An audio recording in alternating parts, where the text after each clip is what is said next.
This story is titled, "My Mom Said I'd Understand Life Once I Got Married." Now she's asking to move in with me after her fourth divorce, and my husband said only if she sleeps in the shed. You know how mothers love to dispense wisdom about marriage like there's some kind of relationship fortune cookies? Well, my mom, Linda, 52F, was the queen of unsolicited marriage advice. Which is ironic, considering she's gone through husbands like I go through Netflix shows. Sarah, honey, she'd say to me, I'm 29F, batting her mascara-heavy eyelashes, you'll understand life once you get married. This was usually followed by some profound insight about how marriage changes everything, usually while she was signing divorce papers or swiping on dating apps. Don't get me wrong, I love my mom. She's like a hurricane in human form, chaotic, unstoppable, and leaves a trail of emotional destruction wherever she goes. But she means well. Usually.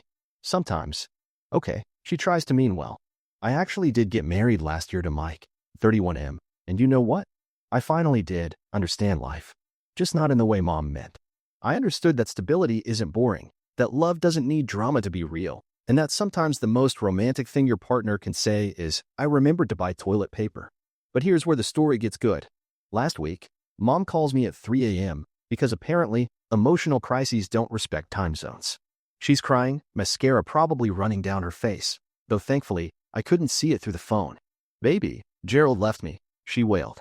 Gerald was husband number 4, a real estate mogul who turned out to be more of a real estate no-gul, if you know what I mean. His entire empire consisted of a timeshare in Florida and a storage unit in New Jersey. He said I was too high maintenance. Mom sobbed. Can you believe it?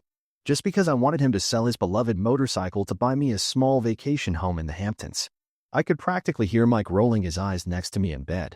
He'd only met Mom 3 times, but each encounter had left him looking like he needed a stiff drink and a therapist. I have nowhere to go, Mom continued, building up to what I knew was coming. I was thinking, maybe I could stay with you and Mike for a while, just until I figure things out? That's when Mike, who I thought was asleep, muttered loud enough for Mom to hear. Sure, the shed out back is available. And that, my friends, is how World War III almost started in my bedroom at 3 a.m. on a Tuesday. The silence after Mike's shed comment lasted so long I thought my phone had died. Then I heard something I'd never heard before, my mother actually swallowing her pride. The sound was somewhere between a dying whale and someone choking on their own ego. I understand if that's all you can offer, she whispered, and I nearly dropped my phone. Linda Morrison Smith Jackson Perez, whatever Gerald's last name, was admitting defeat? I half expected to see locusts outside our window. 2 days later, she showed up at our door looking like she'd been styled by a hurricane and emotionally damaged by a tornado. Her mascara was doing that thing where it makes you look like a raccoon that just watched The Notebook, and she was dragging a Louis Vuitton suitcase that I'm pretty sure was as fake as Gerald's real estate empire. Oh, sweetie, you were right about everything. Marriage is about understanding life. I couldn't help myself. Really, I couldn't. Really, Mom? Which marriage taught you that? The one of the aspiring DJ who was actually just unemployed. Or maybe it was the yoga instructor who ran off with your Pilates teacher. Oh wait, I know. It was the life coach who needed a life coach. Mike, leaning against the doorframe with his arms crossed, actually snorted. Mom shot him a look that could have frozen hell, but honestly, hell freezing over might have been more likely than her keeping quiet. The shed offer still stands. It's got great ventilation. You know, through all the holes in the roof. That's when Mom pulled out her secret weapon. She started telling us about how Gerald had changed the locks, how she'd been sleeping in her car, a BMW that was probably about to be repossessed, and how she'd been surviving on nothing but Starbucks and her last shreds of dignity. I even had to sell my emergency Botox fund. Mike and I exchanged looks. The kind of looks married couples give each other when they're having an entire argument without saying a word. 5 seconds of eye contact and raised eyebrows later, we'd reached a compromise. The veranda. You can stay on the enclosed veranda. It's got heating, and it's technically not inside the house. The veranda? Her face scrunched up like I'd suggested she sleep in a dumpster. Then she looked at her BMW, probably calculating how many more nights she could curl up in the back seat before her spine permanently twisted into a pretzel. It's better than the shed. Fewer raccoons. Usually. She took one last dramatic breath, like she was about to dive into shark-infested waters. I suppose, if that's all you can offer, your poor mother, who raised you, sacrificed everything. The shed is still available, Mike and I said in perfect unison. And that's how my mother, the woman who once refused to stay at a 5-star hotel because their sheets weren't Egyptian cotton, ended up living on our veranda. Though if we thought this was going to be the craziest part of having her stay with us, We were about to learn just how wrong we were. Because what we didn't know then was that Gerald wasn't exactly being honest about why he'd kicked her out. And Mom's sleeping in the car story? Let's just say the local police had a slightly different version of events. I was bringing Mom her morning mimosa because apparently veranda living requires alcohol at 10 a.m. when I noticed something weird about her precious BMW. There was this perfect golf club-shaped dent in the hood, like someone had been practicing their swing with Tiger Woods' levels of commitment. Mom, what's with the hood ornament a la golf club? She suddenly became very interested in her mimosa. Oh, that old thing? You know how parking lots are these days. So many. Falling golf clubs. Falling golf clubs. In parking lots. It's a real epidemic. They should do a documentary about it. Later that night, after her third glass of wine, the cheap boxed kind that she'd normally rather die than drink, the veranda was really humbling her. The truth finally came out. So maybe I got a little tipsy at the country club. A little. The bartender was very heavy-handed, and very handsome, and very understanding about my policy on free refills. And the golf cart? It was just sitting there, like it was asking to be borrowed. And really, if you think about it, Gerald's office was asking for it too. I mean, who puts a building right in the path of a perfectly good golf cart joyride? Mike, who'd been pretending to watch TV, was now fully invested in Mom's confession. So you, what? Decided to redecorate his office with the cart? Don't be ridiculous. I redecorated his office with his precious golf club collection. The cart was just my chariot of justice. I pinched the bridge of my nose. You drove a golf cart into his office. More like, gracefully crashed. With style. While singing, I Will Survive. While drunk. While emotionally compromised. The alcohol was just moral support. That's when it hit me. Like a golf club to a BMW hood. All these years, all these failed marriages, maybe it wasn't the men who were the problem. Maybe my mother was just, well, my mother. He called the police, naturally, she continued, rolling her eyes like calling the cops on your drunk wife for demolishing your office with golf clubs was an overreaction. So dramatic. You'd think he'd never had someone drive a golf cart through his window before. Has this happened before? Mom took a very long sip of her boxed wine. Let's just say there's a reason I'm not welcome at 3 other country clubs in the state. But those stories involve tennis rackets, and I'm not legally allowed to discuss them until 2027. Mike leaned over and whispered in my ear. Suddenly, the shed seems like a very reasonable suggestion. And you know what? For the first time since this whole circus started, I was beginning to think he might be right. Because if Mom could turn golf clubs into weapons of mass destruction, I didn't even want to think about what she could do with our lawn furniture. But the real kicker? Turns out this wasn't even the craziest thing she'd done to end a marriage. That honor belonged to the story of how she ended marriage number 2, which involved a flamingo, a casino security team, and the reason she's banned from the entire state of Nevada. Though honestly, after the golf club revelation, I wasn't sure I was ready for any more of Mom's greatest hits.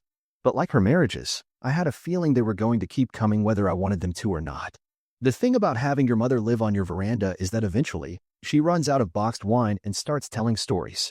The kind of stories that make you question not just your childhood memories, but possibly your entire genetic makeup. You never did hear about what happened with Richard, did you? Mom was sprawled on our patio lounger, using her fake Louis Vuitton bag as a pillow. Husband number 3. The movie producer. You mean the guy who made those straight-to-DVD documentaries about conspiracy theories? He was an artist. He just hadn't been discovered yet. Mom, his biggest hit was Bigfoot stole my 401k. She waved her empty wine glass dismissively. Anyway, I had this brilliant idea to help his career. I may have borrowed one of his cameras, and his car, and his entire production budget. You what? I was going to make him famous. I hired these actors, very method, very committed, to stage a UFO landing in the middle of his big investor meeting. Mike, who'd been grilling nearby, actually dropped his spatula. Please tell me you didn't. The aliens were very realistic. The police helicopter spotlight really made their tinfoil costumes shine. I felt something snap inside my brain, like the last thread of sanity watching my mother destroy her own life over and over. Jesus Christ, Mom. You're not some quirky rom-com character. You're just a stupid bitch who ruins everything she touches. The patio went silent. Even the neighborhood birds stopped chirping. Look at yourself. Richard was actually talented. He's making real movies in Hollywood now. Tom, the yoga instructor? He owns 3 successful studios. Even Gerald, with his fake real estate empire, just closed a $1 million deal. But where are you? Living on my fucking veranda because you can't stop acting like a teenage drama queen having a midlife crisis. Mom's mascara was starting to run, but for once, I didn't feel bad. You had good men. All of them were good men. But you couldn't stand not being the center of attention for 5 minutes. You know what your real problem is? Marriage didn't teach me about life. Watching you destroy marriage after marriage taught me exactly what not to do with my life. I just wanted them to love me enough to stay. No, you wanted them to be characters in your personal reality show. Well, congratulations. You're the star of your own show. It's called How to Lose Husbands and Alienate Everyone. Coming soon to a veranda near you. Mike quietly set down his beer. I'll go order pizza. Get it with pineapple, Mom whispered through her tears. Richard hated pineapple on pizza. That should have been my first red flag. And that's when I lost it. Just completely lost it. Started laughing so hard I couldn't breathe. Because even in the middle of being called out on her bullshit, my mother couldn't stop being, well, my mother. But the real kicker? While I was having my meltdown, Mom was already on her phone, scrolling through dating apps. Because apparently living on a veranda and being called a stupid bitch by your daughter is no reason to stop believing in love. Or as she put it, sweetie, you don't understand. This is just the end of season 4. Season 5 is where the real drama begins. God help whoever swipes right on that profile.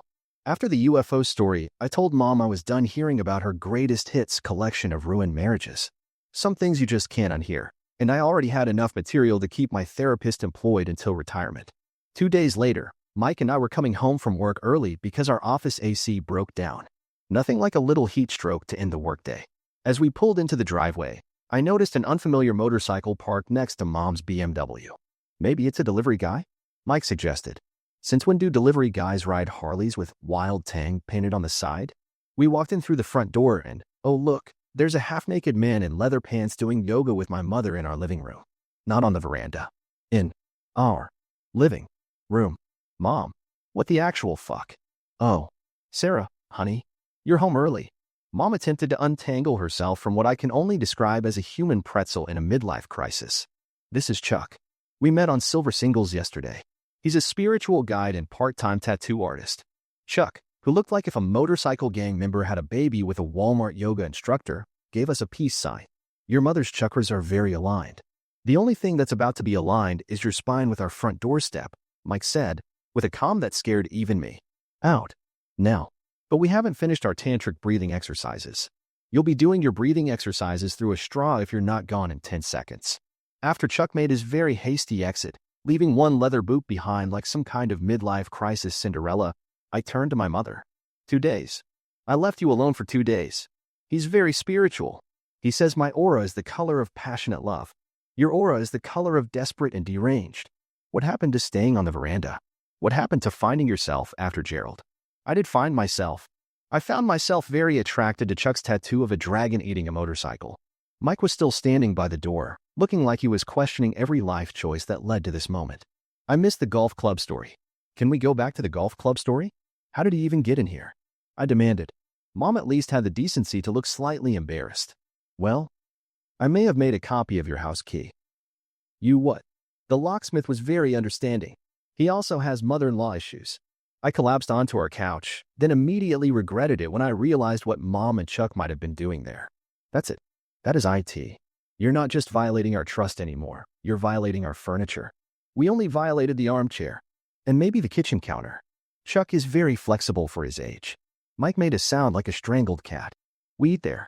He stormed off to our bedroom, probably to question all his life choices, when suddenly I heard him yell, "My watch." The vintage Rolex his father had given him before passing away was gone from its box.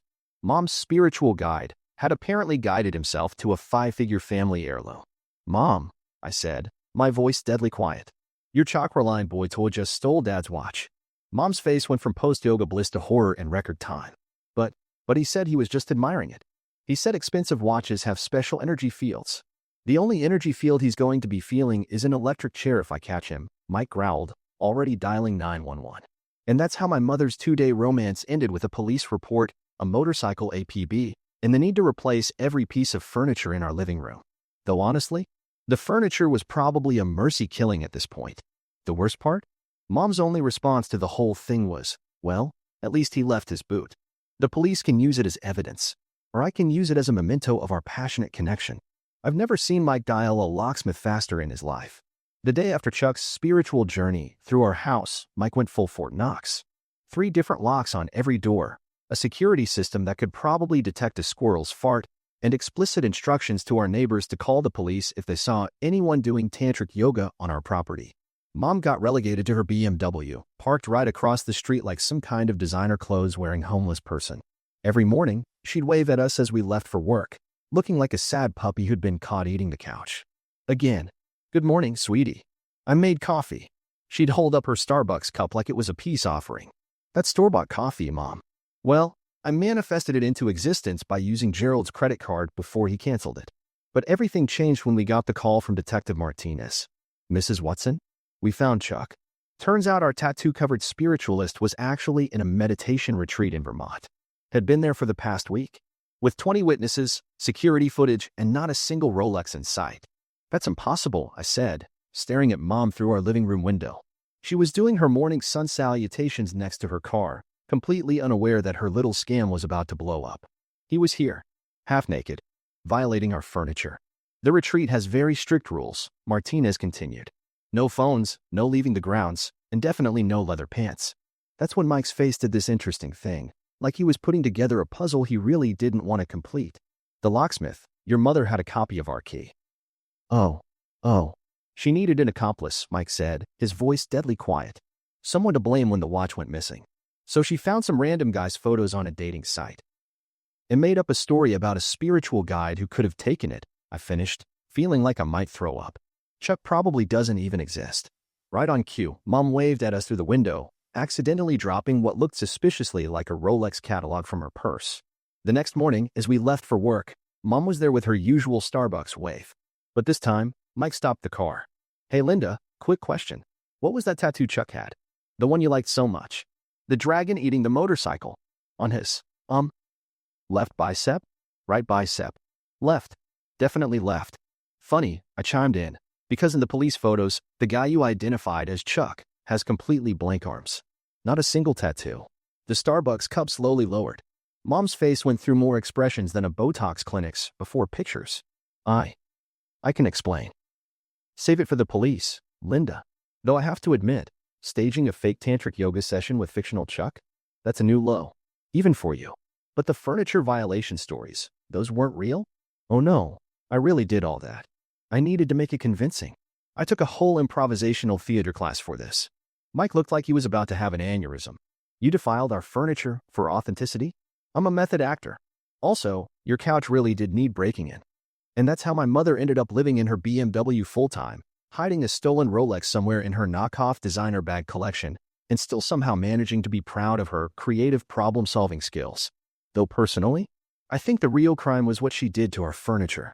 They say karma's a bitch, but watching your mother get arrested in a Walmart parking lot while trying to pawn a stolen Rolex really drives that point home." "Please, sweetie," Mom wailed as they put her in handcuffs. "I only needed startup money for my new business idea." "What business? Professional furniture violator?" "No. I was going to start a dating advice podcast. Four-time divorcee tells all." I already bought the microphone. Mike just stood there, holding his recovered watch and looking like he was mentally calculating how many years of therapy this whole thing would cost us. The officer reading Mom her rights was trying very hard not to laugh. "I'm your mother. You can't let them take me to prison. I won't survive in there. They don't even have good wine." I felt that familiar twist in my gut, that stupid DNA deep need to protect her, even now. "Maybe we could." "No," Mike cut in. "Remember what the detective said? This isn't her first rodeo. She's got warrants in 3 states. The Flamingo incident in Nevada? That wasn't just about a casino ban." Mom had the decency to look embarrassed. "That Flamingo was asking for it. And how was I supposed to know you couldn't use them as getaway vehicles?" The next few weeks were a blur of court appearances, where Mom tried every trick in her considerable drama queen playbook. She showed up in full funeral attire, complete with a black veil, sobbing about how her only daughter was legally orphaning her. She tried to date the bailiff. She even attempted to start a prayer circle in the middle of her arraignment. But the real kicker came during her sentencing. She stood there in designer prison orange, because of course she bedazzled her jumpsuit, looking at me with those manipulative puppy eyes I'd inherited but never quite mastered. "Your Honor," she sniffled, "I know what I did was wrong. But can we really put a price on family heirlooms? Actually, yes, I got it appraised. That watch is only worth." "Mom. Sorry. What I meant was, I've learned my lesson. Prison would be wasted on me. Think of all the real criminals in there who need my life coaching. She got 18 months. Could have been worse, but the judge had a sense of humor. Especially after Mom tried to set him up with her very flexible yoga instructor. The first month without her was strange. Quiet. No drama. No unexpected house guests. No furniture requiring exorcisms. I actually started to miss her daily Starbucks waves. Then the prison call started. Honey, you'll never believe the business opportunities in here. Did you know there's a whole underground market for bedazzled jumpsuits? Mom, no. But I've already started a waiting list. And Ginny, she's in for Grand Theft Auto, such a sweetie. She's teaching me how to make wine in the toilet. That's not a marketable skill, Mom. Tell that to my growing customer base. Though maybe don't mention that part to the parole board. Sometimes, late at night, I'd feel guilty. She was still my mother, after all. The woman who'd taught me how to walk in heels, how to spot a fake designer bag, ironic, considering her collection, and most importantly, how not to handle relationships. But then I'd remember all the chaos, all the lies, all the furniture we had to burn. And I'd remember what my therapist said, sometimes loving someone means letting them face consequences. Mike adjusted to the quiet faster than I did. You know what's nice? He'd say over breakfast. Eating at our kitchen counter without wondering if it's been spiritually aligned. 6 months into her sentence, Mom sent us a letter. Actually, she sent us a screenplay. Jailhouse Transformation, a mother-daughter story by Linda Morrison, currently serving time but emotionally free. I couldn't help but laugh. Even in prison, she was still directing her own reality show. The weird thing is, life did get better. Calmer. I stopped flinching every time the phone rang. Mike's blood pressure returned to normal. We even bought new furniture, though I still catch him examining the armchair suspiciously sometimes. Mom got out early for good behavior, and possibly because she was driving everyone insane with her prison lifestyle coaching sessions. She showed up at our door the day after her release, wearing what looked like a designer tracksuit made of recycled prison uniforms. I've changed, she announced. Prison really helped me find myself. Also, I met this wonderful man in the visitor's room. He was visiting his brother, not an inmate, don't worry, and he's a real estate developer. Mike and I exchanged looks. Here we go again. But you know what? Maybe some people never really change. Maybe my mom will always be a hurricane in human form. The difference is, now we have really good insurance and a restraining order for our furniture. And honestly, Christmas is a lot more interesting when your mom's dating history includes a fake spiritual guide, a flamingo theft accomplice, and now apparently a prison-adjacent real estate developer. At least she can't get married in prison. Wait, can she?